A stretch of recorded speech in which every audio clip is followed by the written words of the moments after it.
I love Marble It Up Ultra. I stopped my playthrough of Street Fighter 6 and Baldur's Gate 3 just to see if I could diamond time every level in the newly updated release with 117 levels to play. There was one level in particular I had my eye on. You see, Marble It Up Ultra is a highly optimized speed game with so many mind-boggling skips and strategies that I have to talk about at least one of them. That level is 4-1 Tether.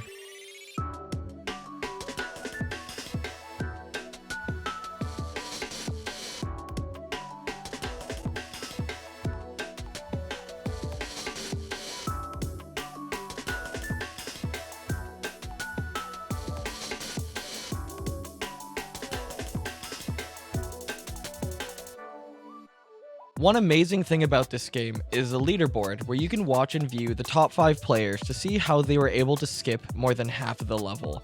That was such an addicting factor to this game for me, to beat a stage and then spend 40 minutes plus trying to do the speedrun strat before realizing it's too hard, or end up shaving off a bunch of time off my personal best.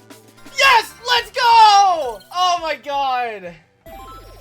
Now, for anyone who has no idea what Marble It Up Ultra is, picture this. A 3D platformer involving a marble. Your goal? Reach the finish pad of the level as fast as possible.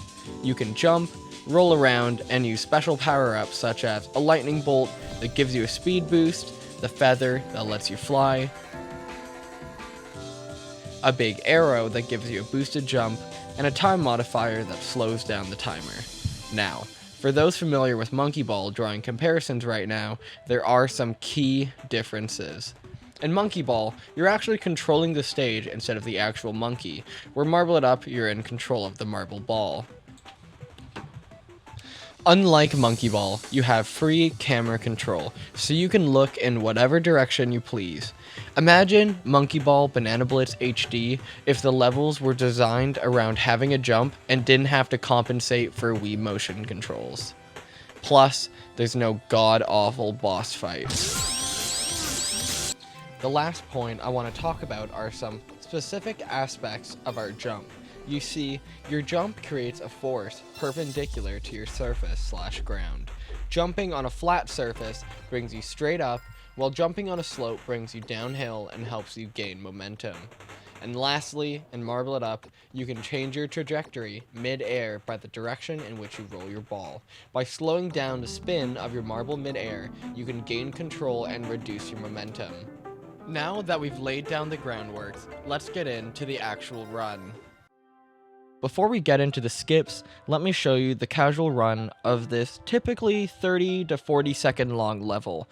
We start off with these small and compact gravity modifiers that change your world position. So what once was a floor now becomes your wall or ceiling, and etc. In this stage, we have 2 gems that need to be collected before arriving at the end goal. With a few time modifiers strewn about, you can easily get a diamond time at around 35 seconds.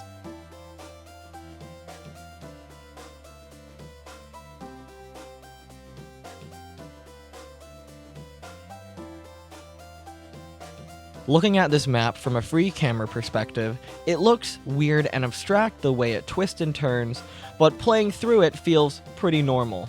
One of the first skips involves turning slightly to the left and jumping straight away onto the white guardrail and jumping over to the rainbow platform. That is the flip side of the stage. While keeping your momentum to propel yourself up the incline, you can roll off onto this floating platform and bounce yourself back up to collect the first gem. Now after rolling back down the incline, you can gain enough speed to collect the last gem and bounce yourself into the finish. After jumping, you're hoping to hit the corner of the geometry to bounce you diagonally over to the side of the end goal while avoiding this crooked floating platform that at this time killed so many of my runs. Oh! I spent hours just trying to complete the route, and once I got it, I was hooked. Being able to complete the strategy that 3 of the top 5 players were using was an incredible feeling. I had to keep going. After 2 days of getting off work and grinding this level, I got this run.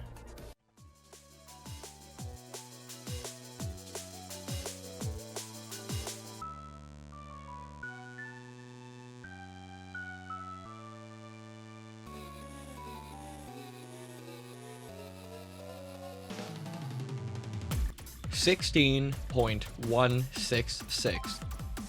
The number 5 fastest run at the time, 16.151. Milliseconds away from being on the leaderboard, I just had to keep going. I'd spent 4 hours of attempts, one late night with no improvements, and went to bed ready to go back in the morning. Within less than an hour the morning after, I got this run.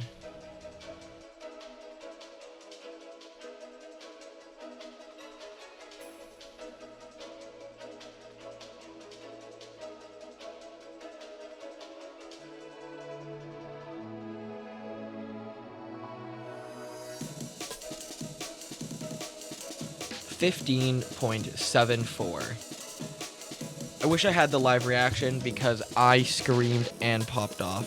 I was starting to feel defeated that I wasn't going to be able to shave off the milliseconds. Instead, here's some other live reactions of me popping off to this silly marble game.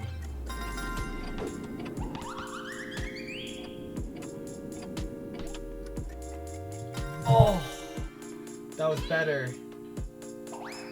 Let's go, top 1%. Yo! Oh my god, we did it!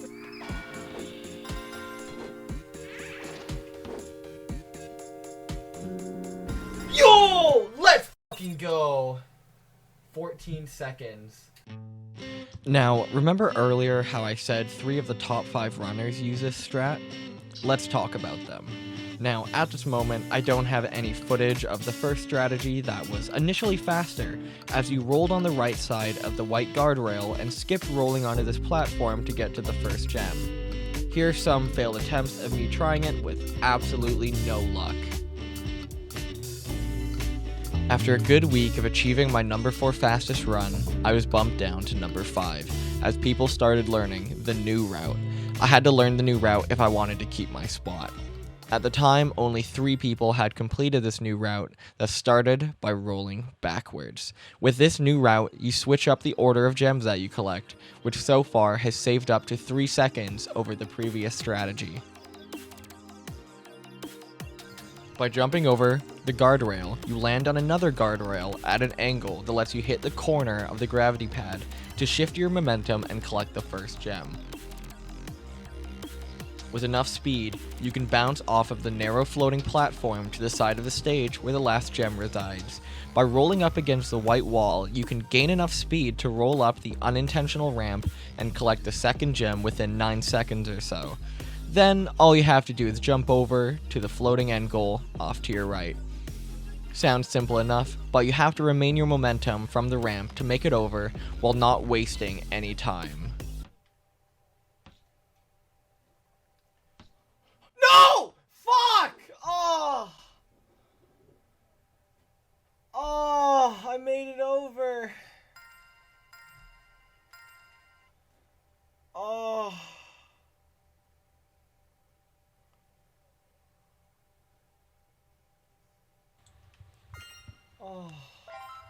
After a solid hour straight of grinding out this 15-second long route, I got this run.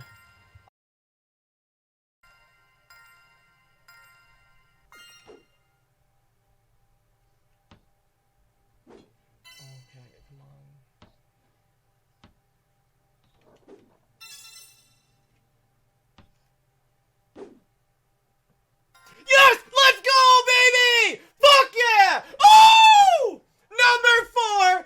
Take that, Coogie Plays! Woo! Oh my god, I did it! Woo! Oh, we did it! Oh, let's go! Woo! Oh my god! Oh, I cut off more than a second. Oh my god! And we got it on video. I did it! Oh my god! No, literally. Oh. 14.028. And as of this day of recording, I'm still number 4 in the world. The current world record is 12.85, which was done by M2K, a reoccurring figure in the Marble It Up community.